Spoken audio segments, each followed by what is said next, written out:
What's up mga Lodi Cakes ko? A day in my life in Japan as airport ground handling here in Tokyo International Airport, Haneda, Japan.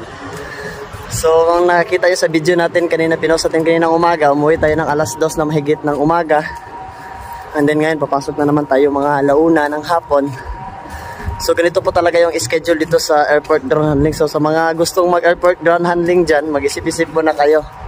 Kasi kung mag-skills kayo or magpasok kayo dito sa Genba sa Japan, mas maganda yung pasok nila gawa ng 1 week usobang, 1 week hayabang, 1 week pang umaga, 1 week pang gabi.